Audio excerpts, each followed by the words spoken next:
Data science job market is pretty tough right now. People have to apply to hundreds of roles to land even a single interview. And even when they land that interview, I am seeing even very experienced people failing most of the interviews they are giving. My name is Anwar and I've been working as a data scientist for some of the big tech names in the US for the last 10 years. I've been part of hiring committees and I've been on both sides of interview tables. So in this video, I'll be sharing what my thoughts are on why people are having such a hard time first landing a data science interview, and then why most of the applicants, even the experienced ones, are failing those interviews. And most importantly, I'll be sharing some thoughts on what you can do, especially if you are a junior data scientist, to increase your odds of landing a data science role in today's tough tech job market. So we know that the job market for data science roles is looking very ugly recently, and data science roles are not the only ones where people are having hard time landing a job. If you look at overall tech space, you would see that the tech jobs are declining for the last 2 years. And when you look at the number of current job openings, which is a little over 200,000, and then you compare it against all the people who have been recently impacted in the layoff, new CS graduates universities are producing every year, new people coming for tech jobs on H-1Bs, and bootcamp graduates, and so on. There is just so much competition for all of these tech jobs.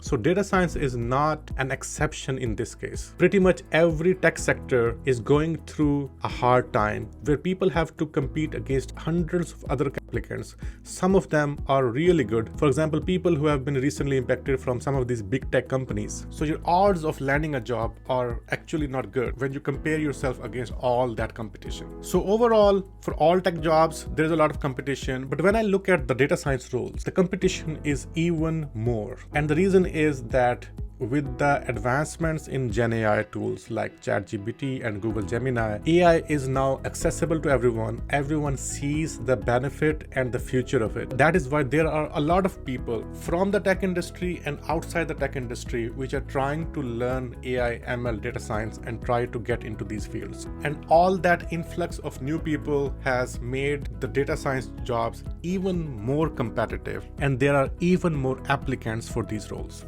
This recent LinkedIn article analyzed about 80 job openings. Most of them were related to data science and AI ML roles.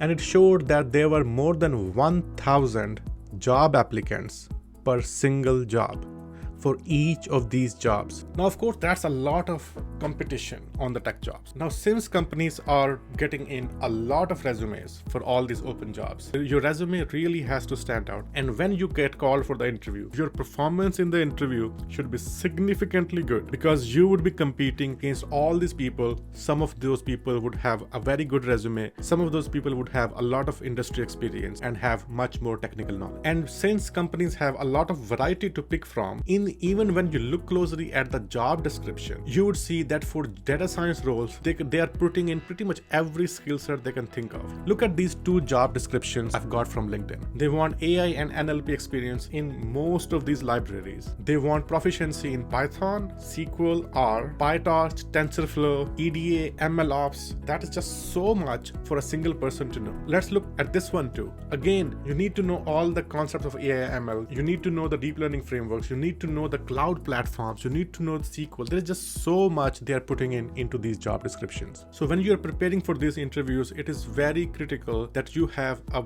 well laid out plan so that you focus your attention on the most critical pieces. Since most of these fields like NLP and programming, they are very vast and you can spend a lot of time on it. So having a good plan for preparation is a key here. I've created a short guide on the roadmap on what you can learn to crack the DS and ML interviews. The guide is absolutely free. The link for that is in the description below. Feel free to download it and see that which part of that roadmap you're already well familiar of and what parts you should be covering. It will also give you an idea of in what sequence you should be learning things. So I hope it will be useful. Another thing I wanted to say is that though it is currently very tough to get interview calls and crack the interviews, you need to understand that the main reason behind this tough tech job market is the high interest rate environments. Interest rates have a very strong, historically proven correlation on the job market overall, and especially for the tech job market. We noticed in 2020 when Fed decreased the interest rates,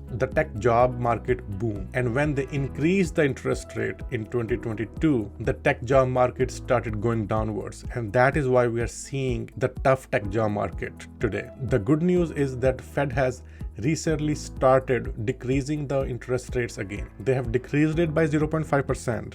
They are going to decrease it further in the coming months. The impact on the job market might not be obvious right away, but in a couple of months, you'll see that the tech job market will be in a much better position. So overall, the tech job market will be going in the right direction. And also when you look at the data science and AI ML related forecasts, they also paint a very good picture here. For example, this projection coming from Bureau of Labor and Statistics Department in the US shows a 36% growth for data science jobs. Same trend is shown by a totally different source, which is TrueUp. It is showing a very healthy growth in the data science jobs. So just because you're having a hard time landing a data science job should not discourage you that you stop learning and you stop applying. Use this downtime to double down on learning your skills. As I said before, in the description, I've added the link for the free roadmap you can use to sort of guide your learning. So use that. Also, if you do not currently have a job, try to get some job, even if it is unpaid. Having some experience to show in your resume is very critical. So even if you are unable to find a paid job, try to get an unpaid one so that you could actually get some hands-on experience and something to show on your resume. I've created a separate video on the topic of what I think are some of the wrong advice out there when it comes to learning data science. The link for that is somewhere here. In this video, I've shared what I think are some of the key mistakes people make. I'm pretty sure you'll like this video. Thank you so much for watching.